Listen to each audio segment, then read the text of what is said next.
Europe 1. Le grand direct des médias, Jean-Marc Morandini.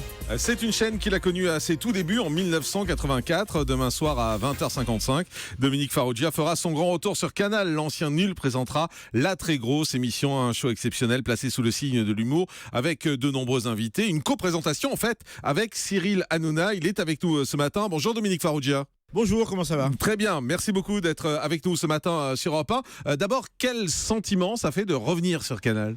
Le sentiment de revenir à la maison. Moi j'aime bien, voilà, c'est la chaîne où je suis né, donc c'est toujours un bonheur pour moi de revenir sur Canal. Toujours. C'est amusant parce qu'en même temps c'est un moment où beaucoup de gens quittent Canal, vous revenez sur Canal. Je reviens pour une fois, hein, pour l'instant, c'est pas non plus...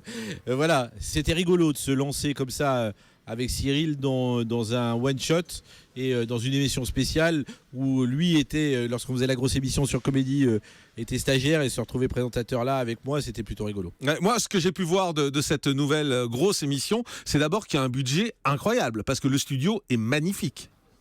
On nous a donné les moyens de faire un grand show encrypté et j'ai l'impression que ça fonctionne. Oui, c'est le moins qu'on puisse dire, ça fonctionne, il y a du rythme, il y a de la vie, c'est super dynamique. Mais je crois que Cyril a beaucoup insisté pour que vous veniez, vous, personnellement, sur le plateau d'émission. Vous hésitiez au départ. Au début, j'étais là pour la produire artistiquement. Et puis Cyril m'a dit, mais ça serait bien que tu co-présentes. Et je me trouve pas très bon en co-présentateur. Et puis j'ai dit oui, pourquoi pas. Je me suis fait violence et en fin de compte, j'étais pas si mécontent que ça. Il y a plein de choses qui rappellent la grosse émission, qui vous rappellent la grosse émission. L'idée, c'était de refaire exactement la même chose ou de la moderniser avec un ton un peu nouveau. C'était d'une part d'avoir les anciens comme KDO qui viennent faire un camoulox, ouais. Et puis d'avoir des comédiens et des comédiennes plus jeunes qui viennent faire des choses nouvelles et qui viennent s'amuser avec nous aussi.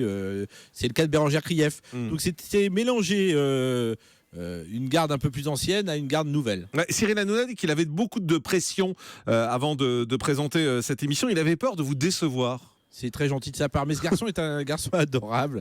Je pense qu'on avait tous les deux peur de décevoir l'un et l'autre. Mais on nous a laissé faire vraiment ce qu'on voulait avec un gros budget. Et ça faisait longtemps que j'avais pas pu faire ça. Ouais. Ce que vous vouliez, c'était quoi pour les téléspectateurs, pour leur donner envie de regarder demain ?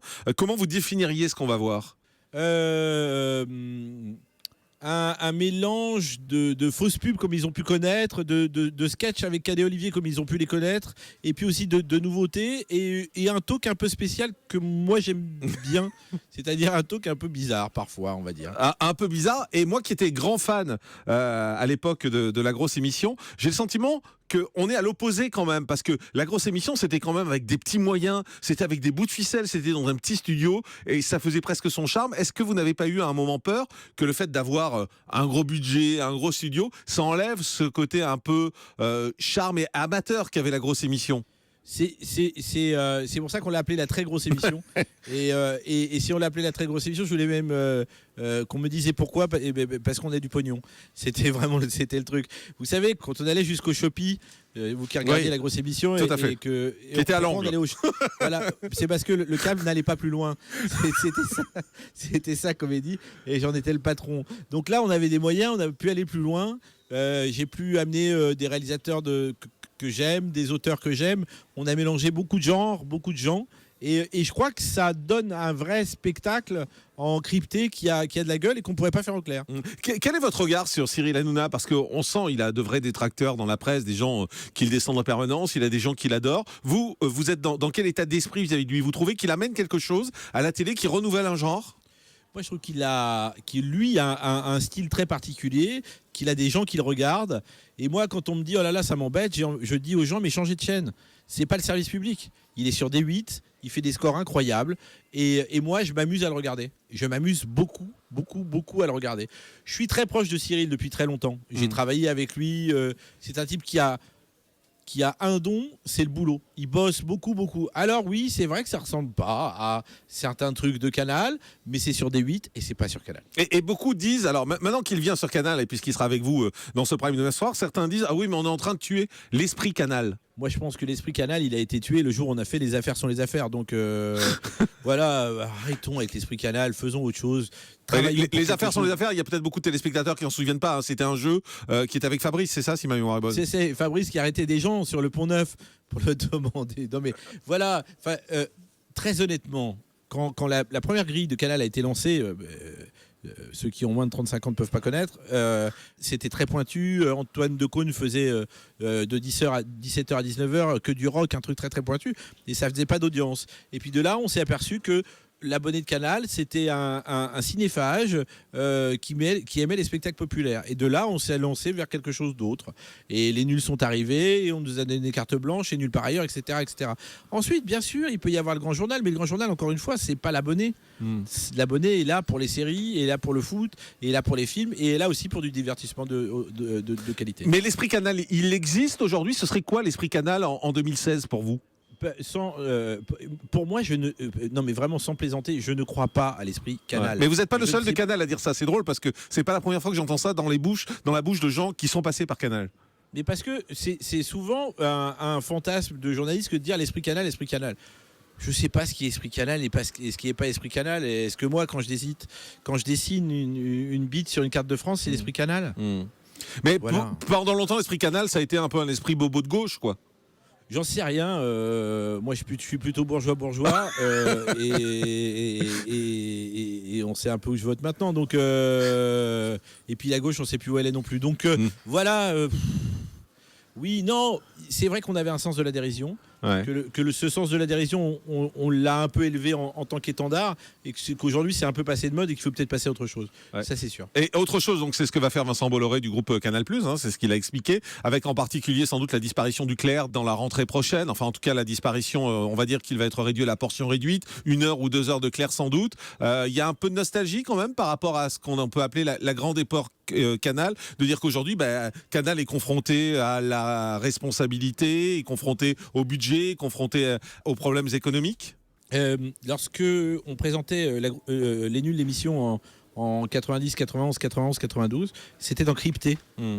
Parce que déjà à l'époque, on avait besoin de vendre des programmes encryptés aux abonnés. Donc Vincent Bolloré a raison dans sa stratégie ? Mais de toute façon, cette stratégie, il faut l'appliquer, et c'est pas en coupant du clair que ça créera quoi que ce soit d'autre que un peu plus de potentiel pour s'abonner. C'est cher l'abonnement aujourd'hui. Il faut en avoir pour son argent. Ouais. Et avec moins de clair, on aura forcément plus de programmes encryptés, donc plus de programmes pour les abonnés, et ça incitera à s'abonner. C'est ça le raisonnement de Vincent Bolloré en fait. En tout cas, le raisonnement de ceux qui ont créé Canal, et ils s'appellent Pierre Lescure, André Rousselet, Alain De Greff, c'était du clair, d'en faire une vitrine. Donc il y en avait 2 heures le matin, qui ensuite sont devenues 2 heures du midi, et puis 2 heures le soir. Après, ça reste une vitrine, encore une fois, à l'intérieur du magasin. Si on paye à l'intérieur du magasin, on ne paye pas devant la vitrine.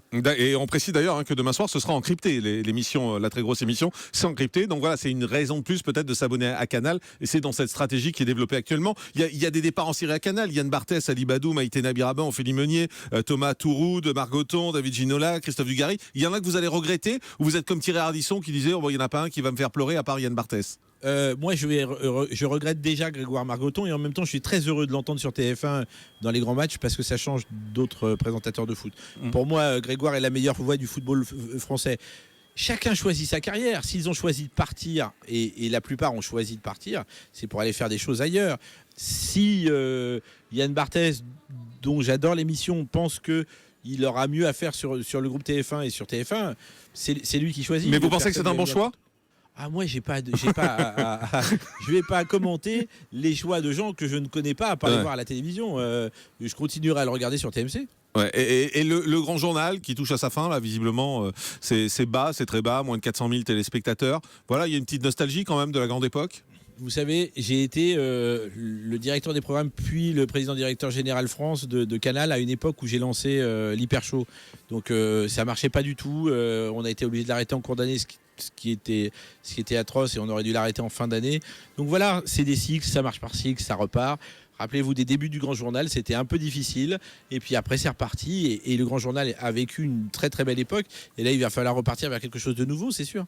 Merci beaucoup, Dominique Farrugia, d'avoir été avec nous. Merci à vous. Merci à vous de m'avoir invité. Ça me fait toujours plaisir de vous parler. C'est gentil. La très grosse émission, c'est demain soir, c'est encodé. C'est à 20h55 et c'est sur Canal+.